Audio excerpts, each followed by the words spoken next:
Bienvenidos, soy Tino Palomino, esto es Entrevistas con Tino.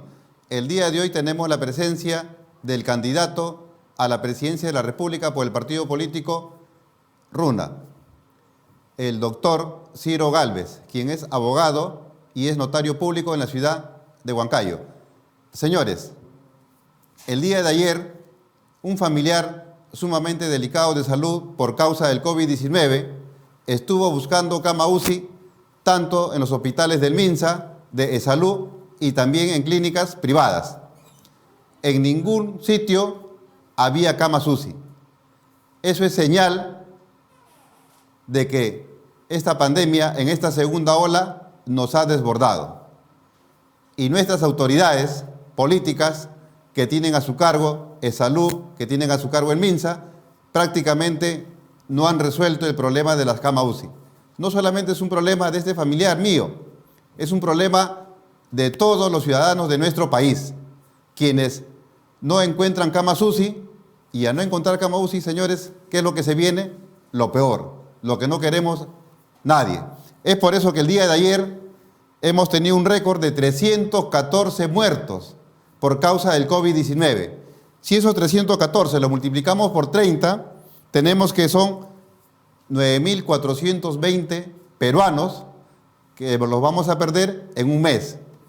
Multipliquen estos 9.000 por 10 meses, señores. Son más de 90.000 personas. Si se van nuestros paisanos al ritmo que se están muriendo a la fecha. ¿Y eso es culpa de quién? Uno, del señor Vizcarra, que no hizo prácticamente nada por la cuestión de las camas UCI. No hizo nada por el problema de los oxígenos. Y este gobierno, que es gobierno del Partido Morado, cuyo candidato a la presidencia, el señor Guzmán, se jacta de tener el mejor equipo, se jacta de tener el mejor plan de gobierno, pero sin embargo en este gobierno morado que tenemos no lo pone a su disposición. ¿Y por qué no lo pone a disposición? Porque sencillamente carecen de ese equipo de lujo que él dice que tienen y carecen de un plan de gobierno eficaz para la presente coyuntura. Señores, en manos de cada uno de ustedes queda analizar las propuestas de los candidatos que quieren sentarse en el sillón presidencial para supuestamente resolver estos problemas, pero a la hora de la hora, nada de nada. Analicen bien y vean por quién van a votar este 11 de abril. Doctor Ciro Gálvez, bienvenido al programa. Entrevista Manta, te agradezco, estoy diciendo, por esta entrevista, y realmente es triste, terrible la situación sanitaria del Perú. Bueno, yo lo digo por experiencia propia, no puedo levantar mucho todavía el volumen de la voz porque estoy todavía en recuperación, ¿no? Pero gracias a Dios yo logré salvarme, que muchos pensaban que no. Pero yo creo que además de las camas UCI y todo lo que se tiene que implementar, hay que equipar debidamente las postas médicas y centros de salud para atención primaria, cosa que cuando se ve los primeros síntomas, el coronavirus es fácil curarlo. ¿Qué cosas? Hay que poner oxiosímetros, balones de oxígeno, darle vitaminas a cada ciudadano y garantizar su alimentación, porque en un cuerpo fuerte no entra el virus. Es lamentable.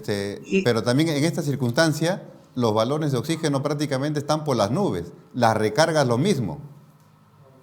Ese es precisamente el problema del Estado, incapaz, porque inclusive hay la ley de emergencia, que en estos casos de catástrofe o de peste, el Estado tiene facultades para usar inclusive las propiedades privadas. Hay muchas universidades, empresas mineras inclusive ponían a disposición del gobierno sus plantas de oxígeno, pero el Estado no hace nada. Yo pienso que eso es indolencia, incapacidad, o que no conocen. Lamentablemente el señor Sagasti es un señor pituco que vive es de las altas esferas sociales que no conviven con el pueblo, no ven. Yo he visto escenas patéticas en el Perú que me mueven el alma, como que están sacando moribundos de su casa, otros llevándolo, ¿qué te digo?, velándolo en la puerta de su casa, los vecinos, familias llorando, otros enfermos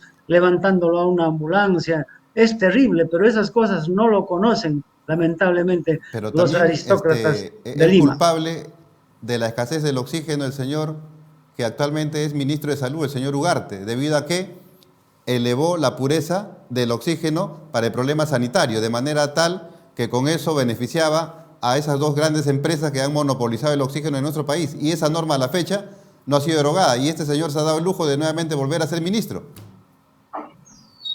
Es un desorden, una desorganización total. Por eso, yo soy gente de pueblo, hasta ahora soy de comunero calificado activo. Y Chayman, Kirman, Yoganchea, Hukmantam, Problemanchik, o sea, de acuerdo a eso, vemos esto desde la perspectiva del pueblo tan golpeado. Y nosotros, gracias a Dios, estamos seguros de ganar. Y el 28 de julio, eso es lo que vamos a hacer. Ni un peruano más debe morir. No, Y equipar totalmente los centros y postas de salud y establecer un nuevo sistema de salud universal gratuito para todos los peruanos, con una historia clínica digital nacional única para cada persona, porque actualmente no se sabe ni quién es ni dónde ha muerto. ¿Y cómo hacemos con el problema de las vacunas? Es triste decirlo, pero las vacunas tampoco ya son confiables porque están saliendo cada vez más cepas y cada cepa necesita una vacuna exclusiva. Entonces, frente a eso tenemos que prepararnos para la segunda, para la tercera ola y ya con nuevas estrategias de cómo defendernos frente al abandono del Estado. Y para eso usted tiene un equipo con personas competentes, capacitadas, y no como la que hemos tenido, por ejemplo, la señora Pilar Macetti, que decía que los asintomáticos contagian cuando respiran. Nosotros no pensamos en equipos exclusivos, sino más bien en convocar a todos los profesionales, a los especialistas más preclaros, ¿no? Invitar a las universidades para que nos propongan a sus mejores profesionales, invitar también a los líderes políticos y a todos los peruanos que puedan ser útiles en este nuevo gobierno, porque yo no pienso manipular el gobierno, no nada de eso, sino que todos los peruanos que podamos aportar algo. Ya no más cargos de confianza, que ministros de confianza, nada, porque eso se presta para que el presidente nombre ministro a su vecino, a su compadre, a su ahijado. Y esos sectarismos, esos malos manejos en el Estado se tiene que desaparecer ahora. Bueno, esperemos que eso sea cierto, porque el señor Vizcarra, por ejemplo, nos dijo a todos los peruanos que estábamos en guerra contra el COVID-19 y se entiende pues que si estamos en guerra contra un enemigo invisible, hay que convocar al sector privado, gobiernos locales, gobiernos regionales, para que todos, en un solo frente, en un solo puño, hagamos frente a este mal. ¿Ustedes convocarían al sector privado, convocarían a los gobiernos locales y regionales para combatir a este mal? Claro que sí, precisamente esa es la idea, porque todos somos el Estado, formamos parte del Estado peruano, pero lamentablemente hoy la política no se entiende así. Estos partidos tradicionales llegan al poder y creen que han ganado un botín de guerra y solamente ellos deben repartirse, solamente ellos deben manejar vacunas, deben manejar todo. Nosotros vamos a convocar a los gobiernos regionales, a los municipios, también a todas las comunidades para que se organicen y con sumas mínimas que se les puede dar, organizar, fortalecer totalmente los centros médicos y postas de salud para darle atención inmediata al coronavirus antes de que llegue a la situación de neumonía. Esperemos que si usted llega a ser presidente, todo lo que está ofreciendo se concrete, porque si eso no se concreta, es poco o nada lo que vamos a hacer para reactivar nuestra economía. Y precisamente en ese campo de reactivar nuestra economía, ¿cuáles son los planteamientos concretos que tiene el partido político Runa? En principio, en el Perú hay mucho dinero ahora, pero dinero que se pierde o se mal utiliza. Está demostrado, según el informe del MEF, que cualquiera puede entrar por internet, que el 30% del presupuesto anual se desperdicia. 15% que se va al bolsillo de los corruptos y otro 15% que es devuelto por las instituciones públicas al tesoro público.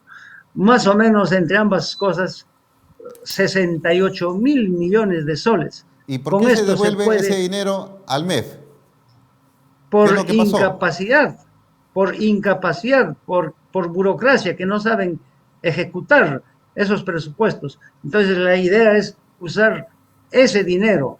Y en estos casos de leyes, en estos casos de emergencia, el Poder Ejecutivo muy bien puede dar decretos de excepción, decretos de emergencia, pero no lo hace, imagino, por incapacidad, por desconocimiento. Ahora, para reflotar la economía de las MIPES, hay casi 7 millones de micros y pequeños empresarios, comerciantes, al borde de la quiebra y le van a embargar sus bienes el juzgado, porque no han podido pagar debido a la pandemia. Entonces nosotros, como gobierno, vamos a comprar la deuda de esos bancos usureros y refinanciarle a estos pequeños y microempresarios a un interés simbólico del 1% anual y con un plazo de gracia por lo menos de 2 años para que comiencen a pagar.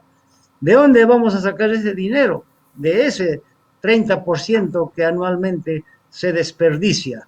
Entonces, ese es el detalle, que es algo posible, real, que se puede hacer sin necesidad de, ¿qué te digo?, descontrolar el aparato fiscal del Perú. Ya bueno, ahí Ahora, hay resuelve el otra problema de cosa. las MIPES que no pueden pagar sus deudas, ¿no? Se aliviaría de esa manera comprándole su deuda.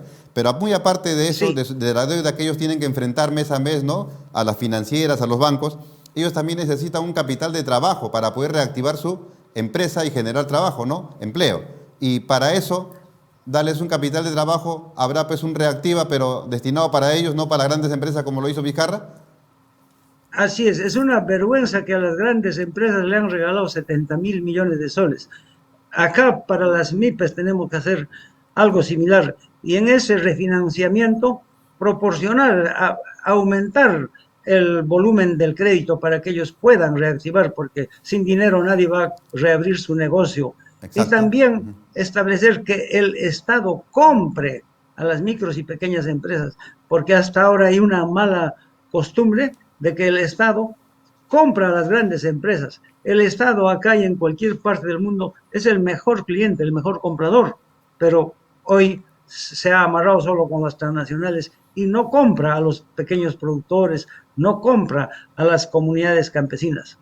Otra forma también de reactivar la economía para los pequeños agricultores va a ser instalar centros de acopio en cada capital de provincia, por lo menos, para que los productores vendan directamente a los consumidores. Todo controlado por el Estado. El Estado tiene que garantizar que cada pequeño agricultor venda todos sus productos. Este, en su plan de gobierno del partido político Runa, se señala de que hay que cambiar de modelo económico, desechar el modelo económico que tenemos, economía social de mercado, por un nuevo modelo económico. ¿Cuáles serían las características principales de ese nuevo modelo económico?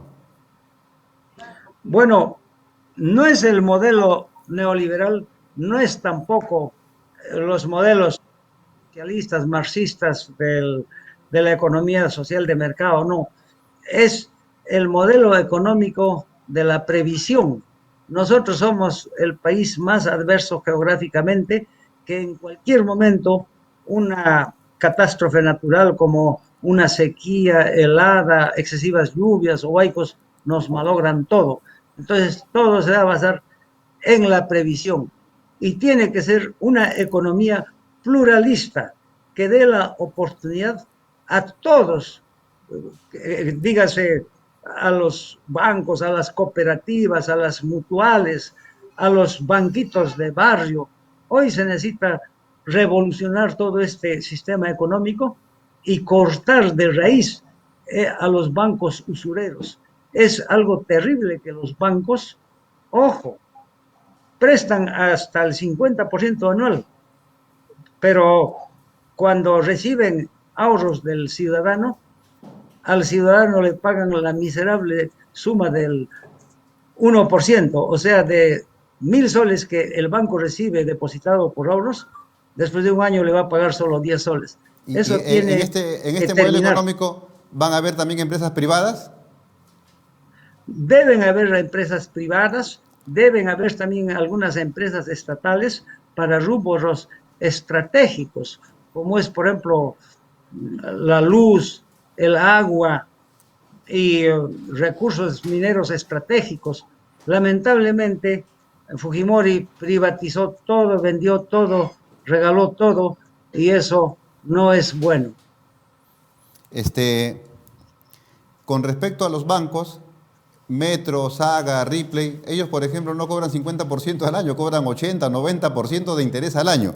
¿Y Por eso cómo ustedes regularían esos intereses? tiene que regularse, para eso es el Estado. Es que un Estado neoliberal como este decreta total libre mercado, total libertad, no fiscaliza a las empresas y en este contexto el que tiene más plata se lo come a los chiquitos, comete abusos. Ahí el Estado tiene que regular los intereses bancarios. Ahora, lo más indeseable todavía es que ahora, miren, el Banco Central de Reserva, el Perú, le da plata a los bancos privados, creo que cobrándoles a 1% al año. Y estos bancos lo dan, como usted dice, al 50%, 80% de interés a los usuarios. Entonces, esto tiene que terminar. Es una vergüenza. Pasa de papel, mi cae, que panicuna chaimi, ya panchiquiña, jamutanas, porque hay chunca, jucneo, abril, ama pantanacho, una chata marcanancha. Este, ¿Me escucha? Doctor Ciro Gálvez.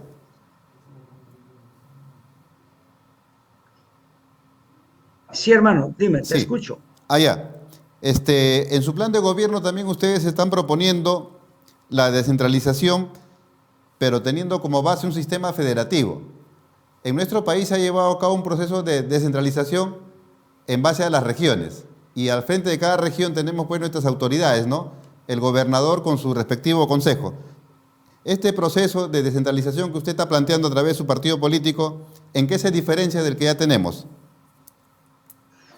Una diferencia y que hay que superarla antes es reestructurar el Estado con una nueva constitución, estableciendo, ¿qué te digo?, los derechos políticos de todos los ciudadanos del Perú y de cada región, para que también al gobierno regional puedan acceder todos los peruanos. Aquí hay un gran problema que más o menos son 10 millones de peruanos de las comunidades campesinas y nativas no tienen siquiera oportunidad de candidatear en política. ¿Por qué? Por falta de recursos, porque están excluidos en lo político.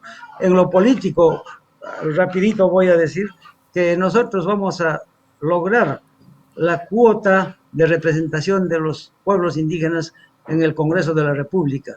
Significa que, por decir, si los quechuas somos más o menos el 25%, entonces el 25% de congresistas de la República deben ser elegidos por los quechuas entre candidatos quechuas. Igual los aymaras el 5%, los asháningas, los amazonenses. Entonces hay que reestructurar primero el Estado y establecer estos grandes cambios, porque si suponiendo que empoderáramos a los actuales gobiernos regionales, estaríamos empoderando a una especie de agencias o de socios de un gobierno central corrupto, porque quienes llegan a ser gobernadores regionales, igual que en el gobierno nacional, son los más corruptos, los que, no sé, no merecen siquiera estar ahí. Yo no estoy de acuerdo con ningún gobierno regional, ni los municipios actuales, porque se ha demostrado en la práctica que todos roban y terminan la mayor parte procesados, y los que no son procesados, los sentenciados,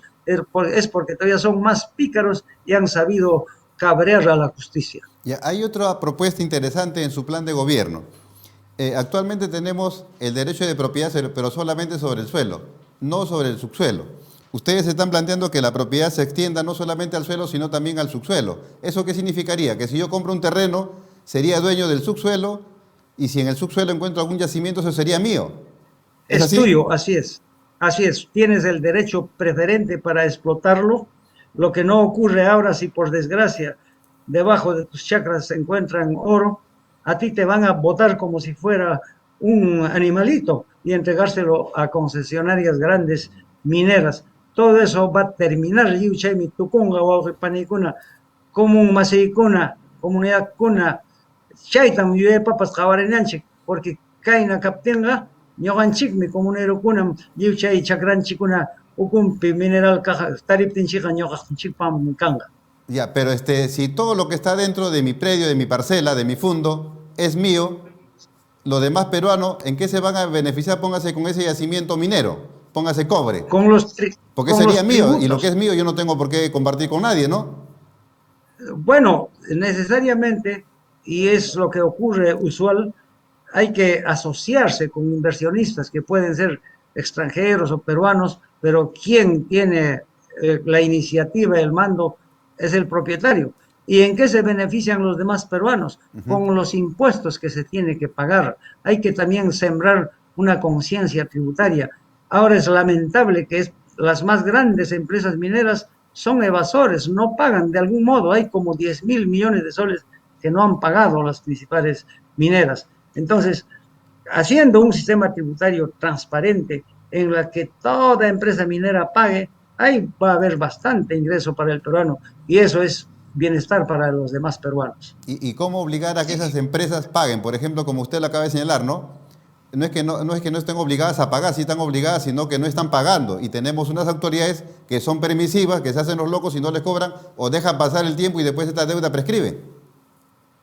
Así es que esa es precisamente la corrupción que tenemos que erradicarla y establecer todo un sistema de fiscalización empoderando a la Contraloría General de la República, porque ahora la Contraloría muy bien hace su investigación y da su dictamen, pero no puede sancionar. La Contraloría tiene que sancionar. Para esto se necesita una nueva ley. A propósito, la Contraloría ha presentado desde el 2016 hasta ahora 10 proyectos de ley y hasta ahora los congresistas nada, nada. Entonces, eso significa que los congresistas no les interesa o no saben o están metidos en la corrupción. Entonces, acá tiene que haber un cambio total, radical, revolucionario por el camino de la paz y la democracia. Ya, lo que usted está proponiendo en la parte represiva contra la corrupción y contra la delincuencia es la pena de muerte. Pero para la implementación de la pena de muerte en nuestro país tenemos dos obstáculos. Uno, la Constitución y dos, el Pacto de San José. Al respecto, ¿qué haría? Primero, cambiar la constitución a través de una asamblea constituyente. Ahí se tiene que establecer cómo va a estar organizado el Estado, cómo es la forma de acceder al poder y establecer el cómo va a funcionar cada una de las instituciones. En esto de la pena capital, nosotros vamos a proponer, porque sentimos un clamor popular, vamos a proponer y quien lo aprueba será el pueblo en un referéndum. Democráticamente, el pueblo es soberano. Y si el pueblo lo aprueba, bueno, pues hay que cumplir lo que dice el pueblo. Lo que pasa es que los políticos tradicionales, los problemas así tan álgidos del Perú, nunca han querido someter a la decisión del pueblo, porque saben que el pueblo va a decidir en contra de esta clase política corrupta. Este, Donde más se da la corrupción es en la licitación de las grandes obras, hasta en las obras pequeñas. Y se mueren por esos cargos, en esas comisiones licitadoras, las personas. Todos quieren estar ahí. ¿Por qué? Porque saben que les va a caer, pues no. Hacen una licitación y de ahí les cae, salen de ahí y ya se van bien asegurados con una buena cuenta corriente, su casa de playa, su casa de campo y su casa acá pues en la ciudad.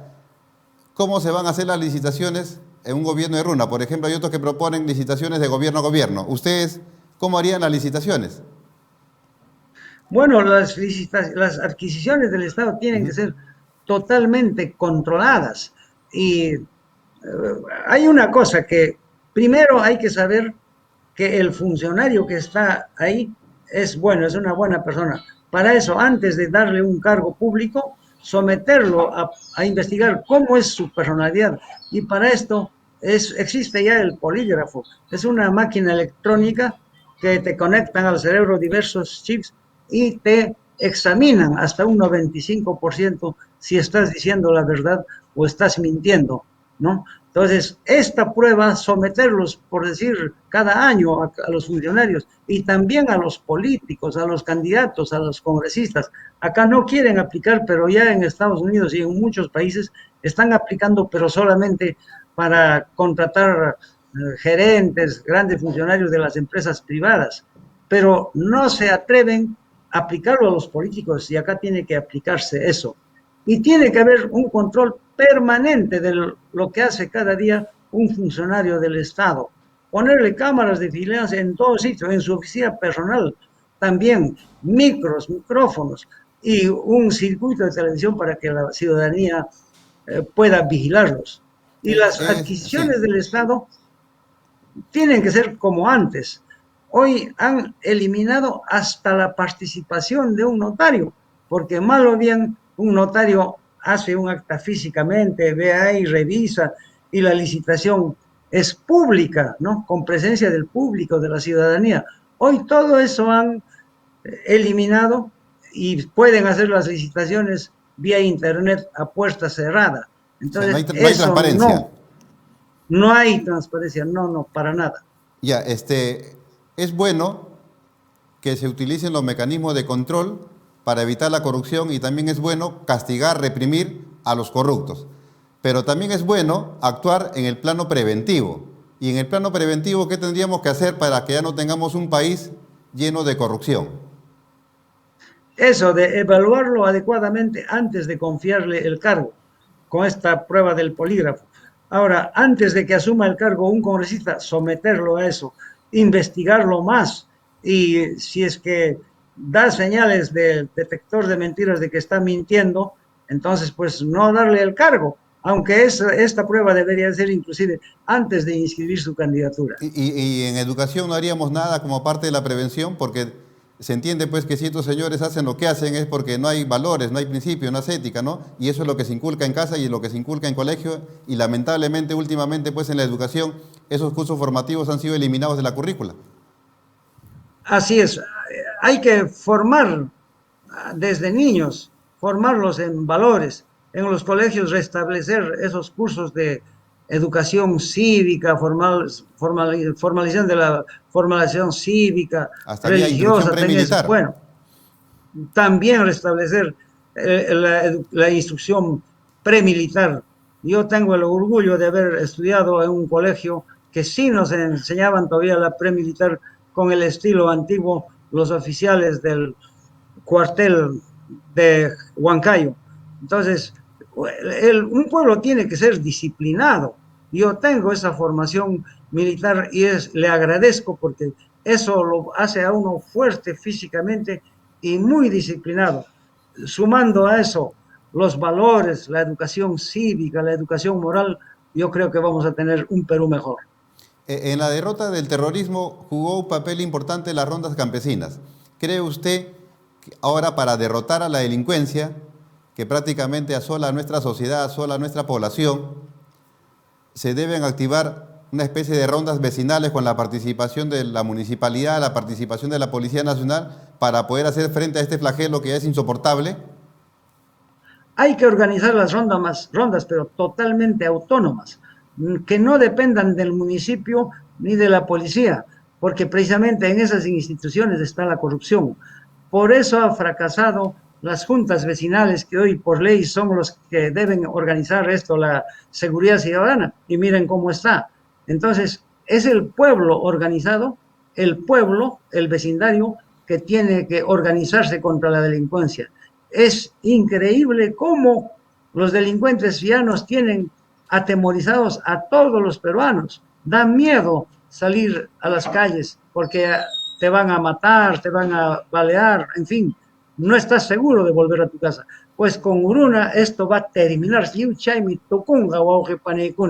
Uruna va a ser implacable en eso, en organizar rondas urbanas y campesinas autónomas, dirigidas por licenciados de las Fuerzas Armadas, y estas rondas tienen que tener presupuesto propio. Hay dinero, como te digo, que se malgasta, pero se debe destinar una parte a esto de la seguridad ciudadana. Un papel importante en la lucha contra la delincuencia la desenvuelve o desarrolla la Policía Nacional del Perú. Pero valgan verdades esta institución ha sido sumamente vapuleada por el poder político, pero también dentro de la Policía Nacional hay malos elementos. Por ejemplo, todo el mundo sabe que los elementos de la Policía Nacional a veces pagan a su jefe para que los manden a tal o cual esquina, porque saben que ahí se cometen infracciones, hay papeletas y les viene un billetito para ellos. Hay otros que piden estar en tales o cuales sitios. Eso tiene que erradicarse. Aparte, también la Fiscalía ha detenido a bandas organizadas al interior de la policía. ¿Cree usted que la policía necesita reorganizarse, pero no una reorganización política, sino técnico especializada? Necesita una reorganización técnica especializada, pero también, te repito, todo el Estado requiere reorganizarlo con una nueva constitución, porque con este sistema, tal como está, ya no damos para más. Es una vergüenza y es un peligro constante. Miren, hace más de 2 años se descubrió el caso del señor Pedro Chávar y dijeron que iban a reorganizar total el Ministerio Público. Hasta ahora, nada. También se descubrió el caso de los cuellos blancos de César Inostroza, de hace 2 años más o menos. Hasta ahora, nada. Es que los corruptos no se van a erradicar a ellos mismos. Ellos no van a luchar contra ellos. Tiene que ser una nueva generación, sangre nueva. Esos políticos tradicionales que tanto daño nos hicieron ya tienen que irse. Y nosotros, que todavía nunca hemos sido gobierno, nunca, no estamos ensuciadas las manos, tenemos que tomar un nuevo rumbo con los jóvenes, porque los jóvenes todavía no están contaminados. Por eso, jóvenes, mi mensaje a ustedes, van a ser los protagonistas del gran cambio y hay que prepararnos. Yo soy un veterano y los voy a orientar para iniciar el gran cambio que el Perú necesita. Doctor Ciro Gálvez, ya para ir terminando el programa, diríjase al electorado a razón de que deben de votar por el partido político Runa, que tiene como candidato a vuestra persona al sillón presidencial de nuestro país. Hermanos electores, hay muchas razones para iniciar un cambio total en el Perú, con gente nueva. Nosotros somos el primer partido que surge desde las comunidades campesinas y nativas.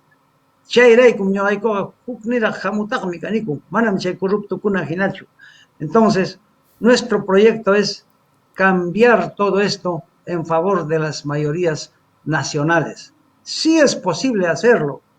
Algunos piensan que Runa, como viene de abajo, son gente sin capacidad, que no, pero no, todos los seres humanos tenemos capacidad y cualquiera, hay casos de gente humilde, caramba, que ha llegado a ser presidente de la República sin tener grandes títulos, como esos corruptos que dicen que han estudiado en la Sorbona, en Michigan, en Harvard. No, hay que revalorar también al profesional peruano, al luchador social, al político peruano. Por eso, hermanos, es una invitación abierta a todos, a la juventud, a los profesionales. En el gobierno Runa, que ya está visto, vamos a ganar, ya está claro ahora el panorama, se ha convertido ya en una tendencia nacional muy fuerte por este proyecto Runa. Entonces, a partir del 28 de julio, tiene que comenzar un cambio profundo, radical, revolucionario por el camino de la paz y la democracia. Nosotros somos del pensamiento peruano, no somos neoliberales ni marxistas, somos tahuantinsuyanos. Chaynam kanga wawqipaqaniykuna kaychunka hukneo Gabrilpi, runa chata marcanchik, chay pachakuti yoy papas qallaykunanpaq. Estoy diciendo que para que realmente comience ese gran cambio, en quechua, cambio, renovación es pachacuti, entonces tiene que entrar a tallar la gente nueva, la juventud y todos los peruanos que nos consideremos honestos. Doctor Ciro Gálvez, le agradecemos su participación en nuestro programa. Le deseamos suerte para el día 11 de abril. Señores, hemos tenido la presencia hermanos. del candidato presidencial por el partido político Runa, Ciro Gálvez, con quien hemos tratado problemas de coyuntura nacional, la crisis sanitaria, la crisis económica, el problema de corrupción y el problema de la delincuencia. Señores, viralicen este video, compártalo con sus amistades a través de las redes sociales. Gracias.